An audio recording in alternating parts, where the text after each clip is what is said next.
اور انہیں آدم علیہ السلام کے دونوں بیٹوں کا قصہ ٹھیک ٹھاک سنا دو۔ جب ان دونوں نے قربانی پیش کی تو ان میں سے ایک کی قربانی تو قبول کی گئی مگر دوسرے کی قبول نہیں کی گئی، تو اس نے کہا کہ میں تجھ کو ضرور قتل کروں گا۔ دوسرے نے کہا خدا صرف برے کاموں سے بچنے والوں کے کام قبول کرتا ہے، اگر تو نے مجھے قتل کرنے کے لیے اپنا ہاتھ بڑھایا تو میں تجھے قتل کرنے کے لیے اپنا ہاتھ نہ بڑھاؤں گا، کیونکہ میں تو تمام جہانوں کے رب سے ڈرتا ہوں۔ میں تو چاہتا ہوں کہ تو ہی میرا بھی گناہ اٹھا اور اپنا بھی گناہ اٹھا اور دوزخی بن جا، کیونکہ حد سے بڑھ جانے والوں کی یہی سزا ہے۔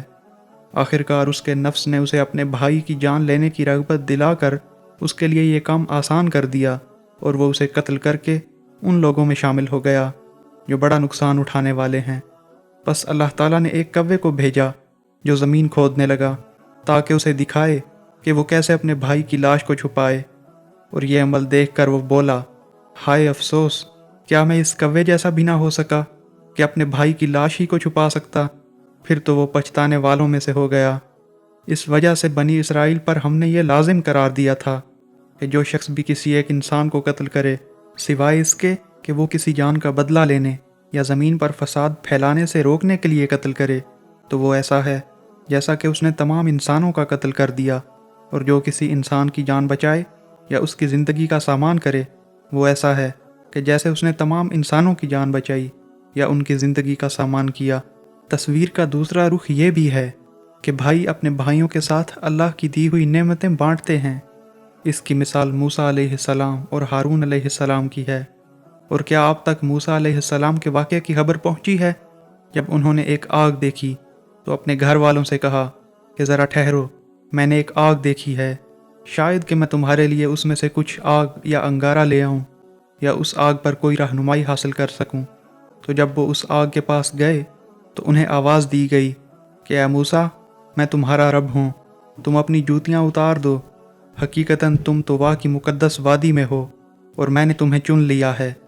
بس غور سے سنو جو وحی کیا جاتا ہے، بے شک میں ہی اللہ ہوں، میرے سوا کوئی معبود نہیں، اس لیے میری ہی بندگی کرو اور میری یاد کے لیے نماز ادا کرو، کیونکہ قیامت تو بہرحال لازمی آنے والی ہے۔ میں اس کا وقت چھپائے رکھنا چاہتا ہوں تاکہ ہر شخص اپنی کوشش کے مطابق بدلہ پائے۔ تو کوئی ایسا شخص جو قیامت کو نہیں مانتا اور اپنی خواہشوں کے ہی پیچھے پڑا رہتا ہے، تم کو اس سے نہ روک دے، ورنہ تم برباد ہو جاؤ گے۔ اور اے موسیٰ، یہ تمہارے داہنے ہاتھ میں کیا ہے؟ موسیٰ علیہ السلام نے عرض کی، یہ میری لاٹھی ہے، میں اس کا سہارا لیتا ہوں اور اس سے اپنی بکریوں کے لیے پتے جھاڑتا ہوں، اور اس میں میرے لیے اور دوسرے فائدے بھی ہیں۔ فرمایا اے موسیٰ، اسے نیچے پھینک دو۔ بس انہوں نے اسے زمین پر ڈال دیا تو وہ اچانک سانپ ہو گیا جو ادھر ادھر دوڑنے لگا۔ فرمایا پکڑ لے اس کو اور ڈر نہیں، ہم اسے ابھی اس کی پہلی حالت پر لوٹا دیں گے، اور اپنا ہاتھ اپنی بغل میں دبا لو، وہ بغیر کسی بیماری کے سفید چمکدار ہو کر نکلے گا۔ یہ دوسری نشانی ہے، یہ اس لیے کہ تمہیں اپنی قدرت کی کچھ بڑی بڑی نشانیاں دکھا دیں۔ اب تو فرعون کے پاس جا، واقعی وہ بڑا ہی سرکش ہو گیا ہے۔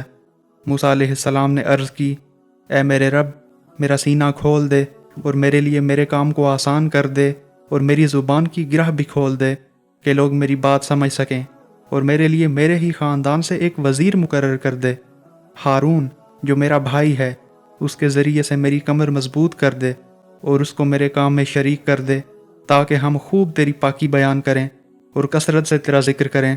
تو ہمیشہ ہمارے حال پر نگران رہا ہے۔ فرمایا موسیٰ، تم نے جو کچھ مانگا ہے تمہیں دے دیا گیا۔ شیطان ایک بیرونی طاقت کا نام ہے جو انسان کے دل و دماغ میں وسوسہ ڈال کر اسے برے کاموں کی رغبت دلاتا ہے، جبکہ نفس ایک اندرونی حیوان کا نام ہے جو انسان کی عقل اور شعور پر پردہ ڈال کر اسے گناہ پر آمادہ کرتا ہے۔ کسی نیک مقصد کے لیے خلوص دل سے کی گئی محنت اگر اللہ تعالیٰ قبول فرما لے تو اس پر کسی صورت مت اترائیں۔ انسان کی محنت اگر رائے گاں چلی جائے تو دل میں نفرت اور حسد کی آگ جلا کر خود کو یا اپنے مد مقابل کو ہرگز نقصان مت پہنچائیں۔ اپنے بھائیوں سے عداوت اور دشمنی برے لوگوں کا رستہ ہے جس کا انجام بہت برا ہے، جبکہ اپنے بھائیوں کے حق میں دعائے خیر کرنا اور ان سے نیک کاموں میں مدد لینا انبیاء کا رستہ ہے۔ ایک انسان کی جان بچانا پوری انسانیت کی جان بچانے کے مترادف ہے، جبکہ ایک انسان کا ناحق قتل پوری انسانیت کا قتل ہے۔ انسان کا علم مشاہدے پر مبنی ہے۔ جس طرح قابیل نے کوے کو دیکھ کر قبر کھودنا سیکھی، اسی طرح انسان نے پرندے کو دیکھ کر ہوائی جہاز بنانا سیکھا۔